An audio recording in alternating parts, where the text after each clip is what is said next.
hot quarters and also the 40-point club. I think we got two of those in this one. Jamal Murray. Ooh. So hot he could heat the Suns up. All right, I see what you did there. How many he ended up with tonight, Chris? A career high 9 3-pointers. And that's how many did he go for, though? 46. All right, now. That's not 50. Hey, don't, he better not go for 50. We said the 40 He better not go for club. 50. Kyrie might jump into the highlight. Stay home, Kyrie. It's not 50. Remember that hot quarters thing? Also the other theme? DeAndre Ayton. Guess how many points he had in the second quarter? You go first, Bro. 15. What do you think, Griff? 24. I feel like Griff cheated on this particular exam because he got that exactly right. 24 points in the second quarter. That's strong. For the number one Was pick he in the guarded draft. on any of them? Who cares? Get it done, big fella. 33 points, 14 rebounds. We move to the fourth quarter. And here's Jamal Murray putting the Nuggets ahead by 16. But we continue our theme of hot quarters. The two teams apparently agreed on no rim protection tonight. Whoa, okay. Did he just pull out a Kareem skyhook? Booker More has like- everything in the bag. More like magic on that one, right? Whoever. I didn't know Booker had the skyhook in his game. Well, the fourth quarter belonged to him. 27 points, 8 assists. TJ Warren added 22, and it's a 5-point game, but the Joker not playing games. That's a nice little floater right there to finish him off. 23 points, 8 rebounds, 9 assists, close to a triple-double for Nikola Jokic as the Nuggets hold on to win 122-118.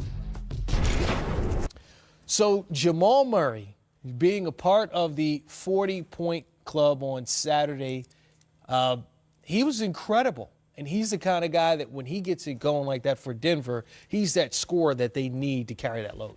Yeah, and I think what happens with Denver, it's not a coincidence that Jokic nearly has the triple-double on the night that Jamal Murray really gets rolling. Because the vast majority of the time, Jokic is setting everyone up.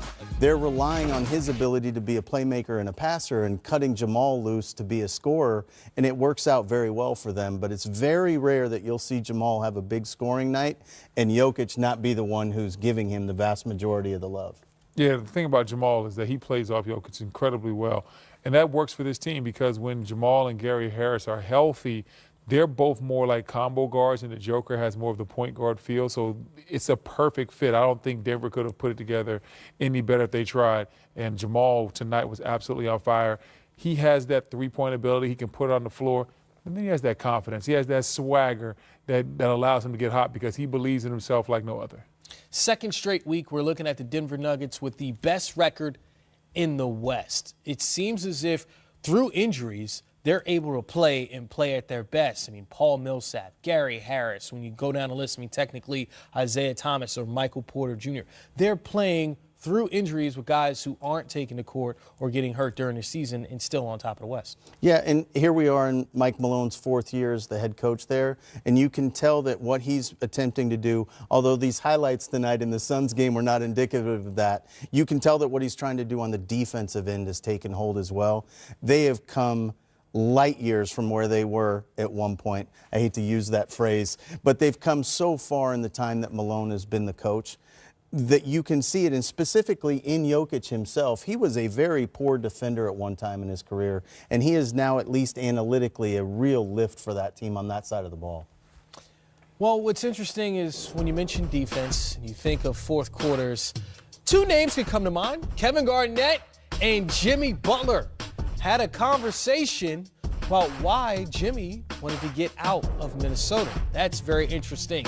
And James Harden, the leader of that 40-point club for the Houston Rockets against the Pelicans. It's one you saw right here on NBA TV. That's coming up next on Game Time. Washington Post joins us now. Candace, first piece of clarification we need there, the word if is still surrounding John Waltz, whether or not he'll elect to have surgery that will end his season. What's the timetable on making that decision?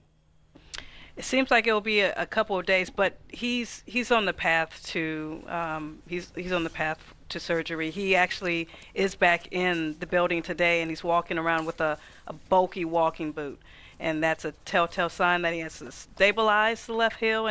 And as Scott Brooks said at his pregame availability, he kept saying it is likely to happen. So it's the end of the 2018-2019 season for John Wall, it appears to be. Candace, there were stretches last year where this Wizards team, in John's absence, played some of their best ball of the season, but that requires that Otto Porter be healthy as well. Where is he in his return to play, and what does it look like for that Wizards team if John does miss extended time? There's a lot of pain surrounding this season, and Otto Porter's about to miss his 10th game of the season. He hasn't had a stretch this long of missed games since his rookie season. He's dealing with a muscle strain in his quadriceps, and although it seems like he's cleared to play, the Wizards want to have a practice with him before throwing him back out on the court because it has been so long. But yeah, there were some things that worked last year, especially early on with Thomas Satoransky at the point, because more guys had to step up. By the end of that 8 weeks, because remember John Wall missed 8 weeks with the left knee debridement last season. By the end of that 8 weeks, they were slowing down.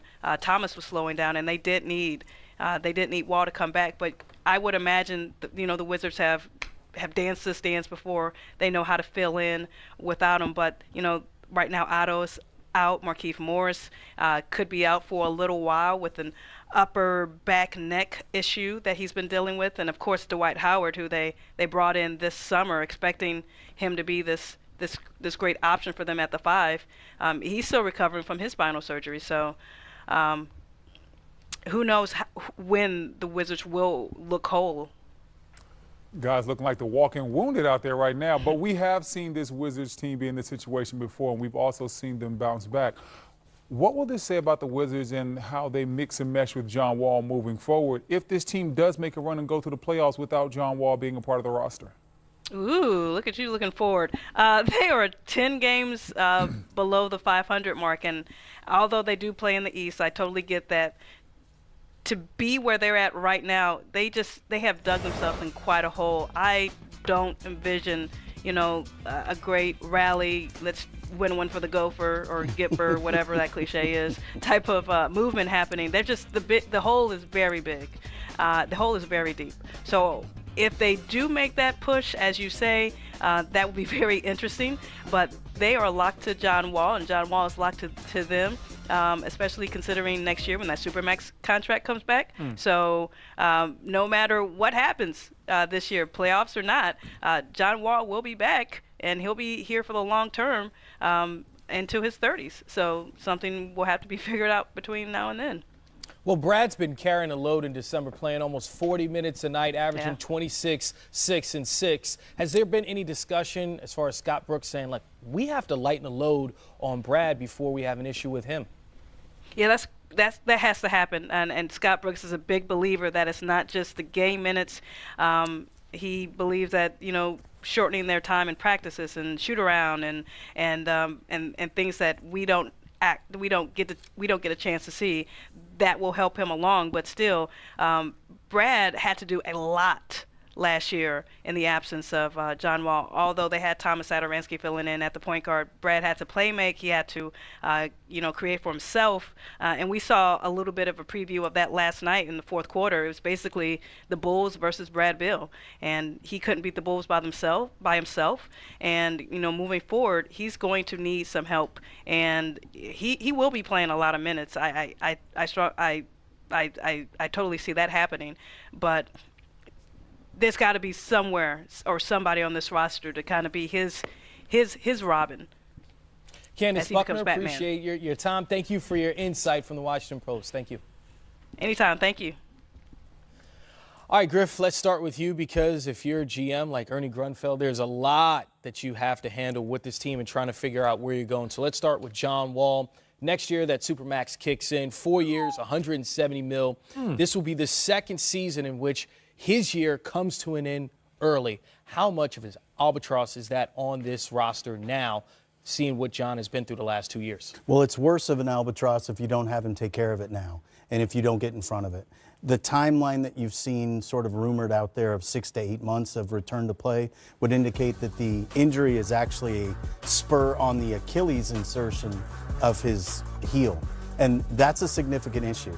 And in order to repair that and have him come back properly, you need to give him as much time as possible. So I think doing this now and getting in front of it is a big part of protecting the asset value you have in the contract. But even if he's healthy, if the team's not playing well and they're 10 games below 500, it's not a contract you feel good about. But they absolutely have to protect the asset value they have now and let him take as long as it takes to get right. Brendan, last year without John Wall, his team was 20-21. So there should be some sort of optimism right now. Candace didn't seem like she had that for the team. Is it just because of where they're at now? And if John is out for the rest of the season, it's not like he's coming back. I think it's because the situation is different. Last year, a lot of those other guys we talked about were healthy. Otto Porter was healthy. Kelly Oubre was a part of that team.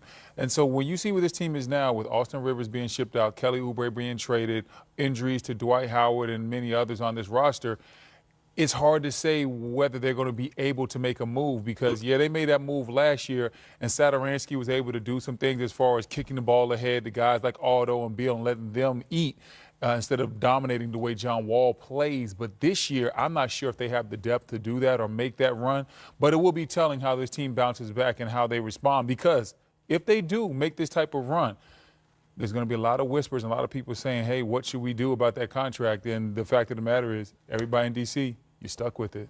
Well, in a weird sort of way, that would actually make it worse for Ernie and for Tommy Shepard. If they go on a great run in the absence of John Wall, now that number really does look like an albatross. And what I think is fascinating is for stretches last year, and we talked to Candace about it, this team looked as good as they looked all year. And Otto Porter, while he was healthy, was also much more ball dominant. They went to him, they asked him to make plays for other people, and he responded.